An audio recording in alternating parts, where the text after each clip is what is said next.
Bienvenue. Aujourd'hui, on va aborder un sujet assez grave, mais très important. Comment on parle des suicides, que ce soit dans les médias ou sur les réseaux sociaux? Oui, On va s'appuyer sur un article de stopsuicide.fr, un article récent du 12 juillet 2025. L'idée, c'est de comprendre un peu l'impact des mots, des images, tout à fait. et puis de voir quelles sont les bonnes pratiques pour communiquer de façon, disons, éthique et préventive. C'est une question vraiment centrale, parce que la façon dont on parle d'un suicide, ce n'est jamais anodin, quoi. Il y a des études qui ont montré, et c'est assez préoccupant, ce qu'on appelle la contagion suicidaire. Ah oui, Une couverture médiatique qui serait trop sensationnaliste ou qui donnerait trop de détails précis, eh ben ça peut malheureusement pousser des personnes fragiles à passer à l'acte. Le lien est fait, c'est démontré. et ce risque de contagion, j'imagine qu'il prend une autre ampleur avec les réseaux sociaux, non? Exactement. La vitesse, le manque de contrôle, parfois, ça démultiplie le danger, non? Surtout chez les jeunes, peut-être. Absolument.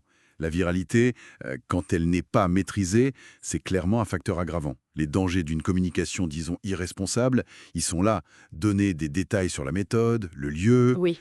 idéaliser la personne ou l'acte, utiliser un langage très dramatisant, des images chocs, tout ça, ça peut avoir un impact terrible sur quelqu'un qui va déjà mal. D'accord. Alors, comment on fait mieux? Stopsuicide.fr, il donne des recommandations, j'imagine. Pour les médias d'abord. Oui, oui, il y a des lignes directrices claires. Le principe de base, c'est vraiment la sobriété et la protection. Donc, éviter à tout prix les détails explicites, comment, où. Bannir tout ce qui est sensationnalisme. Les gros titres, les images qui frappent. Oui, le côté fait divers morbide. Voilà, c'est ça. Et utiliser un langage neutre, précis. Dire mort par suicide, décédé par suicide. Surtout pas de formule ambiguë ou pire, valorisante comme il a réussi son suicide. D'accord. L'idée, c'est moins on donne de détails qui peuvent nuire, plus on protège. C'est un équilibre, c'est sûr, surtout dans le feu de l'actualité. Mais cette sobriété, elle doit s'accompagner d'autres choses, d'essentiel, non? Ah oui, et ça c'est la règle d'or. Toujours, toujours fournir des ressources d'aide. Systématiquement. Systématiquement.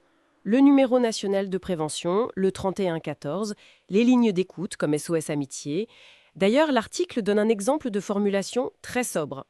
Une personne est décédée par suicide hier. Sa famille a demandé le respect de son intimité. Si cette nouvelle vous affecte, contactez le 3114. C'est factuel, respectueux. Et ça oriente.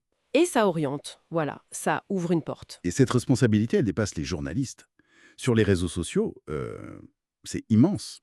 Ça repose sur tout le monde, en fait. Mais est-ce que c'est réaliste d'attendre ça de chaque utilisateur? C'est un vrai défi, bien sûr. Mais cette vigilance collective, elle est indispensable. Concrètement, ça veut dire quoi? Ne pas partager de rumeurs, pas de photos de la personne, et surtout jamais les lettres d'adieu si jamais elles circulent. Ah oui, important. Très important, signaler aussi les contenus qui posent problème, ceux qui glorifient l'acte ou qui donnent des méthodes. Hmm.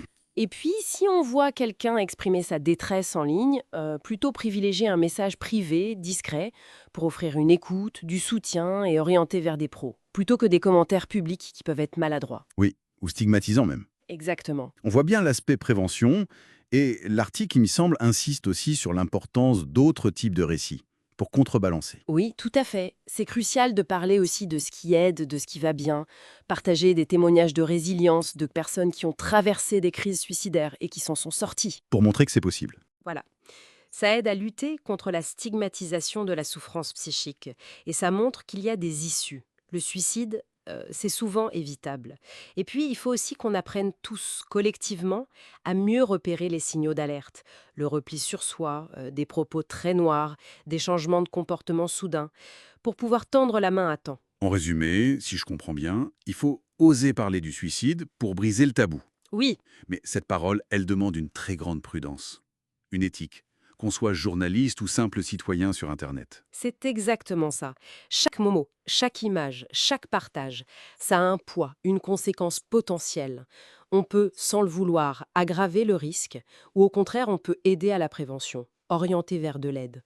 On peut, potentiellement, sauver une vie. Stop Suicide le dit bien, chaque mot compte. Chaque partage peut être une bouée. C'est une belle formule. Rappelons donc ces ressources essentielles. Le numéro national de prévention du suicide, le 3114. C'est accessible 24h24, 7 jours sur 7. Très important, oui. Il y a aussi SOS Amitié au 09 72 39 40 50. Et l'article cite aussi le SAMU, le 15 bien sûr, et puis des dispositifs plus spécifiques comme SSPO ou Cali Social pour la police nationale. Voilà. Et peut-être pour finir, une question pour ouvrir un peu la réflexion.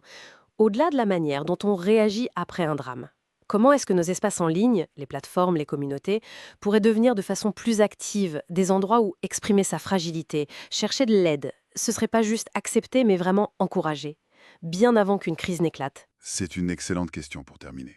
Merci beaucoup pour cet éclairage. Merci à vous.